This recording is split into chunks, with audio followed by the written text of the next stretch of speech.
सम्मान तो मिल रहा है लेकिन सुख शांति नहीं है। एक सज्जन चित्रकूट धाम आए, बहुत बड़े आदमी थे, चर्चित व्यक्ति हैं वो, भारत में उनका एक नाम है। आए वो कामतानाथ भगवान का दर्शन किया, परिक्रमा करने के लिए प्रेरित किया, तो बोले हाँ कोशिश तो करता हूँ, परिक्रमा करूँ। लेकिन संयोग से 2-4 मिनट 5 मिनट बातचीत हो गई, और बातचीत हुई तो उन्होंने कहा कि मैं एक ही लक्ष्य लेकर के आया हूँ, सब कुछ है मेरे पास, लेकिन महाराज शांति नहीं है।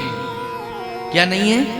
शांति नहीं है। और मैंने किसी कथा में सुना था कि भगवान राम जब अयोध्या से चले तो बेचैन होकर के चले थे, लेकिन शांति प्राप्त करने के लिए उन्होंने 11.5 साल चित्रकूट धाम में बिताए हैं। इसलिए हम चित्रकूट आए हैं कि हमें भी जब श्री राम को शांति मिली तो हमें भी शांति मिलेगी। जब प्रभु राम को शांति मिली तो निश्चित है हमें भी शांति मिलेगी।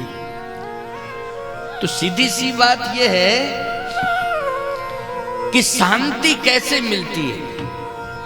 100 वर्ष से भी अधिक आयु हो गई है महाराज की, 110 वर्ष, 110 वर्ष की अवस्था है। ये समझ लेना इस बात को, कलयुग में इतनी उम्र पाना बहुत मुश्किल की बात है। बोलो है कि नहीं? अच्छा, और स्वस्थ है, इतनी आयु होने के बाद लेकिन स्वस्थ हैं, पूरी तरह से स्वस्थ हैं। ये क्या है? ये निश्चित रूप से एक बहुत बड़ी शक्ति और दैवी शक्ति है, बहुत बड़ी शक्ति है। लेकिन कौन सी शक्ति है? दैवीय शक्ति है। ऐसे संतों का दर्शन हो रहा है, और ये सौभाग्य तो निश्चित रूप से ये समझ लो साहेबपुर वालों को, साहेबपुर क्षेत्र वालों को मिल रहा है। कितने वरिष्ठ संत, वयोवृद्ध संत आपके यहाँ रह रहे हैं। तीर्थों में, बड़े बड़े तीर्थों में भी इतनी आयु के संत बहुत कम देखने को मिल रहे हैं, और हैं भी तो वो दर्शन नहीं दे रहे हैं, लेकिन वो दर्शन ही नहीं दे रहे हैं। लेकिन यहाँ तो महाराज स्वयं चल के आए हैं, बैठे हैं, कल भी बैठे रहे, कलश यात्रा में रहे, शोभा यात्रा में रहे, आज भी पधार गए। एक बार महाराज जी के नाम का जय जयकार कर दिया जाए। बोलिए पूज्यपाद स्वामी श्री राम बालक दास जी महाराज की जय। संत दरस जिम पातक टरे, संत दरस जिम पातक टरे। तो मैं चर्चा कर रहा था कि सुख शांति लेने के लिए तीर्थों में जाना पड़ रहा है। धन है लेकिन सुख शांति नहीं दे रहा है, और सुख दे रहा है तो बस यही है कि जैसे डल्लप का गद्दा है, नींद नहीं है। तो डल्लप का गद्दा है, उस पर हम लेटे हैं तो सुख मिल गया, लेकिन नींद नहीं आ रही है। हमारे पास 56 प्रकार के व्यंजन ये सामने दिखाई दे रहे हैं, लेकिन हम ग्रहण नहीं कर सकते। क्यों? डॉक्टर ने कहा है मूंग की दाल का पानी और बिना घी की रोटी, बस इतना ही लेना पड़ेगा। सब कुछ है लेकिन ग्रहण नहीं कर पा रहे हैं। सुंदर शयन की व्यवस्था है, नींद नहीं है, नींद नहीं है प्यारे। इसलिए हमें किसी तीर्थ की शरण लेनी पड़ेगी। बोलो लेनी पड़ेगी कि नहीं? लेकिन एक बात मैं आपको बता देना चाहता हूं। आप कहोगे महाराज जी आप साधु हैं इसलिए तीर्थ में रह रहे, हम लोग भी चले जाएंगे, 2-4 दिन रह लेंगे, बहुत प्रयास करके व्यवस्था जुटा के किसी तरह 2-4 दिन रह लेंगे, लेकिन आना तो घर में ही पड़ेगा। पहले ये समझ लो तीर्थ मानी होता क्या है। तीर्थ मानी यही होता है कि ज्यादा मंदिर बने हो वो तीर्थ है, जहां पर कोई पवित्र नदी प्रवाहित हो रही हो वो तीर्थ है, जहां बहुत सारे साधु संत रह रहे हो वो तीर्थ है। तीर्थ का अर्थ पहले समझ लो क्या है, मैं बता रहा हूं सुनते जाना। तीर्थ मानी होता है पवित्र, कोई आपसे कहे तीर्थ का अर्थ करो तो कह देना तीर्थ मानी पवित्र। समझ गए हो? चाहे अयोध्या धाम हो चाहे चित्रकूट धाम हो, इसलिए तीर्थ कहा जाता है कि वहां का वातावरण पवित्र है, इसलिए उसे क्या कहा जाता है? तीर्थ कहा जाता है। किसके कारण तीर्थ कहा जाता है? जल्दी बोलो। पवित्र वातावरण के कारण। आज यहां कथा हो रही है, बोलो यहां का वातावरण पवित्र है कि नहीं?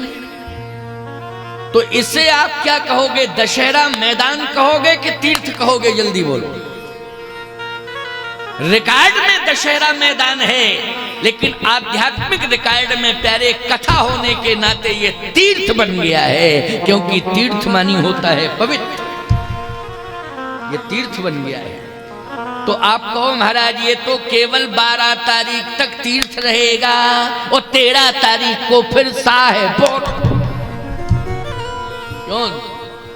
12 तक है ना कथा, 13 को फिर साहेबपुर। और महाराज जी इस 7 दिन का तीर्थ बनाने के लिए हमको घर घर चावल देने पड़े, तब ये तीर्थ बना। क्यों भाई? घर घर में। अच्छा एक बात बताओ, चावल पहुंचे सबके घरों में कि नहीं पहुंचे? हाँ पहुंचे हैं, पहुंचे हैं। सिर तो हिल गए हैं, पहुंचे हैं, पहुंचे। सभी से निवेदन किया गया। देखो एक बात बताएं आपको, हम महात्माओं ने भगवान से प्रार्थना की, तब भगवान उतर के आए, तब तीर्थ बना। क्यों महाराज? भगवान से हम लोगों ने प्रार्थना की, तब भगवान उतरे धरती पर, तो धरती पर उतरे तो क्या बना? तीर्थ बना। बोलो बना कि नहीं बना? अब तीर्थ भगवान उतर के आ गए, तीर्थ बन गया, लेकिन भगवान अपनी लीला करके चले गए। तो तीर्थ को सुरक्षित हम लोग किए हैं कि नहीं किए हैं? बोलो। साधु संत किए कि नहीं किए? ये तो पक्की बात है कि आए थे, लेकिन जितने प्रकार की लीलाएं करनी थी वो लीला किए, और अंत में स्वधाम गमन लीला, चाहे राम जी हो चाहे कृष्ण जी हो, बोलो किए कि नहीं किए? स्वधाम गमन लीला किए। लेकिन भगवान के जाने के बाद भी तीर्थ हैं कि नहीं? क्यों? हम सभी साधु संत भगवान का भजन करके उस क्षेत्र को पवित्र किए हुए हैं, इसलिए आज भी वो तीर्थ बना हुआ है। तो सीधी सी बात यह है साहेबपुर निवासियों एवं जिस जिन गांवों से लोग आए हैं, उन समग्र श्रद्धालु भक्तों को हम एक ही बात कह के जाएंगे। अभी तो हम 12 तारीख तक रुकेंगे, लेकिन एक ही निर्देश देकर जाएंगे, एक बात कह के जाएंगे कि अभी तो कथा हो रही है इसलिए तीर्थ है ही, लेकिन मेरी कथा के अनुसार चलना और घर घर में कथा का वातावरण प्रतिदिन बना के रखना, तो घर घर तीर्थ हो जाएगा प्यारे। प्रत्येक का घर तीर्थ बन जाएगा। तीर्थ मानी होता है पवित्र। तो बोलो तीर्थ बनेगा कि नहीं बनेगा? तीर्थ बनेगा। चरण राम तीरथ चल जाए। राम जी के चरण जहां जहां पड़े तीर्थ बन गया। बन गया कि नहीं? श्री राम के चरण जहां जहां पड़े वहां तीर्थ बन गया है। जिस घर में रामचरितमानस पढ़ी जाएगी और रामचरितमानस के अनुसार चला जाएगा, वह घर तीर्थ बन जाएगा प्यारे। इसलिए घर घर में रामायण होनी चाहिए, घर घर में रामायण के अनुसार दिनचर्या और रात्रिचर्या होनी चाहिए। प्रत्येक घर तीर्थ बनेगा। आओ रामचरितमानस दूसरी अर्धाली पर ध्यान देना। मन न लगे तो कैसे पढ़े रामायण? भाई रामायण तो रखी है, लेकिन मन लगना चाहिए। कथा में आप लोग इतनी संख्या में आए बैठे हो, मन लगेगा तभी सुनोगे कि नहीं सुनोगे? और मन नहीं लगेगा तो कोई मतलब नहीं निकलेगा। तो मन, अब्बा क्या बढ़िया बात है। बोले आप तो आ जाओ कथा में, और बोले मन ना लगा तो, बोले बैठे रहना। एक ऐसा सरोवर आएगा, उसमें एक लहर उठेगी सरोवर में कि वो लहर सभी को प्रभावित कर देगी। जैसे समुद्र के किनारे बैठ जाओ तो एक ऐसी लहर आती है कि जितने लोग बैठे रहते हैं वो सबका स्पर्श करके चली जाती है। तो ईमानदारी से बताओ, सब भीग जाते हैं कि नहीं भीग जाते हैं वो? अभी ये चले जाओ जगन्नाथपुरी, चले जाओ रामेश्वरम, चले जाओ तो समुद्र के किनारे बैठे रहो, दूर रहता है समुद्र का जल, लेकिन एक ऐसी लहर आती है कि वो लहर बोलो सबको स्नान करा देती कि नहीं करा देती। तो चिंता मत करना, तुम ये मत सोचना कि हमारा मन नहीं लगता है कथा सुनने में, हम क्यों जाएं। तुम तो कथा में आ जाओ, गारंटी मेरी है कि हम ऐसी लहर प्रवाहित करेंगे कि सब जो है राम कथा में डूब जाएंगे, सबको राम कथा डुबो देंगे। लेकिन तुम्हें आना पड़ेगा। वाह। किसी ने कहा एक बात बताओ, ये कथा सुनना क्या जरूरी है? कथा सुनना जरूरी है। क्यों जरूरी है? इसलिए जरूरी है कि जैसे मान लीजिए कहीं आग लग जाए तो पानी की जरूरत पड़ेगी कि नहीं पड़ेगी? जल्दी बोलो। समझ में आया करे तो ऐसे करते नहीं आया। अगर आग लग जाए तो किसकी जरूरत पड़ेगी? प्रधानमंत्री की के पानी की? है? पानी की जरूरत पड़ेगी, क्योंकि पानी ही बुझा सकता है आग, है ना? पानी बुझा सकता है। मैं आपसे पूछना चाहता हूं, वासना की आग घर घर में लगी है कि नहीं लगी है? बोलो। लगी है? वासना की आग लगी है, घर घर में लगी है। ये हैंडपंप का पानी बुझा पाएगा उसको? कुएं का पानी बुझा पाएगा? जल्दी बोलो। सब कह रहे नहीं बुझा पाएगा। मध्य प्रदेश सरकार की कोई योजना बुझा सकती है? भारत सरकार की कोई योजना बुझा सकती है वासना की आग को? एक बात मैं कहना चाहता हूं आपसे, वासना की आग को हैंडपंप का पानी, कुएं का पानी नहीं बुझा सकता है, सरकार की योजनाएं नहीं बुझा सकती हैं, लेकिन राम कथा की योजना वासना की आग को जरूर बुझा देगी, ये विश्वास कर ले। राम कथा की योजना, बोलो ये राम कथा बुझाएगी कि नहीं बुझाएगी? आप कहो प्रमाण दो, तो प्रमाण दे रहा हूं। मन करी विषय, मन करी विषय,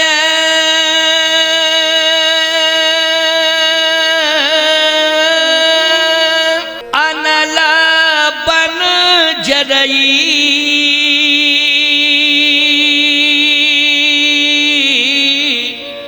ओहोय सुखी जो यही सर परई। मन करी विषय अनल बन जरई, ये हमारा मन जो है विषय रूपी अग्नि में जल रहा है। जल रहा है कि नहीं? सब प्रभावित हैं। कितने लोग प्रभावित हैं? रामायण का प्रमाण दूसरा ले लो। इसलिए मैं कह रहा हूँ, राम कथा की महिमा भी सुना रहा हूँ, विस्तार भी कर रहा हूँ, और वो प्रमाण आपको दे रहा हूँ कि जिन प्रमाणों से आप अपने मन को विषयों से बचा सकते हैं, अपने मन को विषयों से बचा सकते हैं। बहुत सटीक प्रमाण दे रहा हूँ, बहुत ही सटीक प्रमाण। बस तुम तो सुनते जाओ, एक एक पॉइंट को नोट करते जाना। मन मस्तिष्क की डायरी में नोट करना, ये पॉकेट वाली डायरी तो खो जाएगी। क्यों भाई? पॉकेट वाली डायरी जिसमें नोट करोगे वो तो खो जाएगी, लेकिन मस्तिष्क की डायरी में अगर नोट हो गया तो याद रखना, अंतिम श्वास तक वो प्रमाण रहेगा कि नहीं रहेगा? अंतिम श्वास तक प्रमाण रहेगा। मन करी विषय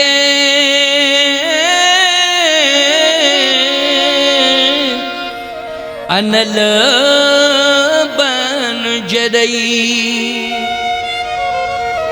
होय सुखी जो यही सर परई। सरोवर, सरोवर में जल होता है, और ये कौन सा सरोवर यहाँ साहेबपुर में आज प्रकट हो गया है? बोले मानस रूपी सरोवर। मानस रूपी सरोवर है कि नहीं? इसमें राम कथा का जल भरा हुआ है। बोलो भरा है ना? किसका जल? रामचरित्र का जल भरा है ना? और जहां राम का जल होगा वहां काम का असर खाता, और जब काम का असर खत्म तो विषय वैसे हमारा क्या बिगाड़ेंगे? बोलो भाई, है? ये विषयों को ठंडा होना पड़ेगा कि नहीं होना पड़ेगा? मन करी, करी क्या है? करी मानी होता है हाथी। गणनायक करी बरी बदन, तो करी मानी क्या हुआ? हाथी। गणनायक करी बरी बदन। अच्छा, गणेश जी का शरीर कैसा है? हाथी जैसा है कि नहीं? इसलिए रामायण में लिखा है गणनायक। बोले क्या है? करी मानी हाथी, बदन करी बर बदन। लेकिन कबीरदास जी ने कहा कि मतंग मानी भी हाथी होता है। तुलसीदास जी ने कहा करी मानी हाथी होता है। तो ये पर्याय हो गए। क्या हो गए? पर्याय हो गए। बोले मतंग मानी हाथी और करी मानी हाथी। तो सीधी सी बात है, हमारा तुम्हारा मन क्या है? हाथी। हमारा तुम्हारा मन क्या है? हाथी। सबका मन हाथी है। अच्छा, एक बात बताओ, हाथी को आनंद कहां मिलता है? हाथी को आनंद मिलता है जंगल में। अगर जंगल में हाथी रहता है तो उसे बहुत आनंद प्राप्त होता है। अब उसे लाओ गांव में तो जंजीरों से बांधो, महावती के हाथ में भाला दे दो, अंकुश। बोलो भाई, तो आनंद मिलेगा उसे? आनंद मिलेगा? नहीं मिलेगा आनंद। भले ही गली गली में ले जाओ, जय गणेश जय गणेश जय गणेश देवा, लेकिन उससे तो पूछो वो कितने कष्ट में है। क्यों भाई? जंगल में आनंद ले रहा था, बहुत आनंद से रह रहा था, ना तो पेट भर पा रहे उसका। पीपल बरगद सब चले गए, कहाँ पेट भर? बिना पीपल के बरगद के पेट भर सकता हाथी का? कोई जल्दी बताओ। अब कितने बरगद वो पीपल रह गए हैं, सोचो जरा। इसका मतलब है हाथी भूखा रहता है। तो मालपुआ खिला दो, उसे कोई लेना देना नहीं है। बोलो भाई। और गणेश जी समझ के लड्डू खिलाओ, तो लड्डू से हाथी का पेट भरेगा? बोलो भाई, हैं? अरे लड्डू नहीं, हलवाई हुए को खा जाए तो नहीं खाओगे। तो लड्डू बनाने वाला हलवाई है, तब भी पेट नहीं भरेगा उसका। उसका पेट कब भरेगा? जब उसे पीपल मिल जाएगा और बरगद मिल जाएगा, तो उसका पेट भर जाएगा। इसलिए वो कहता है कि मुझे गांव में मत लाओ, मुझे तो जंगल में रहने दो, क्योंकि मैं स्वतंत्र विचरण करूंगा, झरनों का पानी पीऊंगा और बड़े बड़े वृक्ष जो हैं उनको ग्रहण करूंगा। प्यारे, ये जंगल के हाथी की बात मैं आपसे कर रहा हूं। जंगल में आनंद लेता है, लेकिन मन रूपी हाथी कहां आनंद लेता है? बोले ये भी जंगल में आनंद लेता है। आप कहो मन रूपी हाथी, अरे जो पशु संस्कृति में हाथी पैदा हुआ है वो जंगल में आनंद लेता है, लेकिन मन रूपी हाथी तो घरों में आनंद लेता है, वो जंगल में कहाँ लेता है? अरे रामायण पढ़ो, स्पष्ट लिखा है कि सबका घर जंगल है। बोले गृह कारज नाना जंजाला, गृह कारज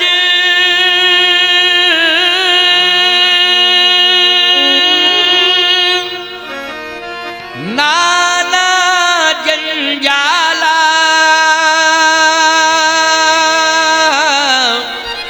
उत्ते अति दुर्गम शैल विशाला।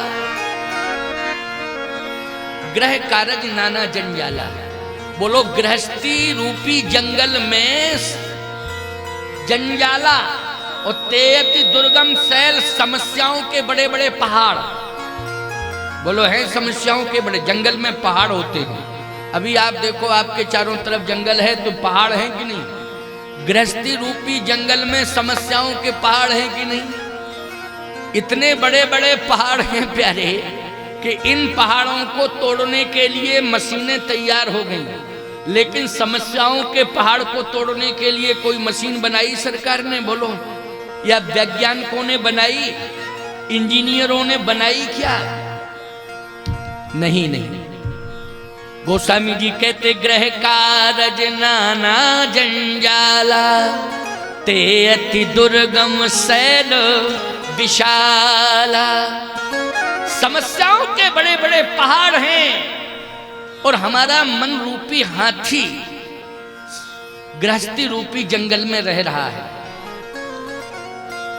जंगल को हाथी छोड़ना नहीं चाहता है, ऐसे ही मन रूपी हाथी गृहस्थी को छोड़ना नहीं चाहता है। मन रूपी हाथी भी गृहस्थी को चाहे जितनी समस्याएं आ जाती हैं, बोलो छोड़ना चाहता है मन रूपी हाथी? है नहीं छोड़ना चाहता है। एक सज्जन हमारे पास आए, गृहस्थी में बड़ी समस्या आ गई तो मेरे पास आए, बोले महाराज जी हाँ बताओ, आप हमारी समस्या का समाधान कर दो। हमने कहा महात्माओं के पास ज्यादातर लोग ऐसे ही जाते हैं ना, समस्या अगर हम बताना शुरू कर दें तो एक बात बताना तो लोग बैठा नहीं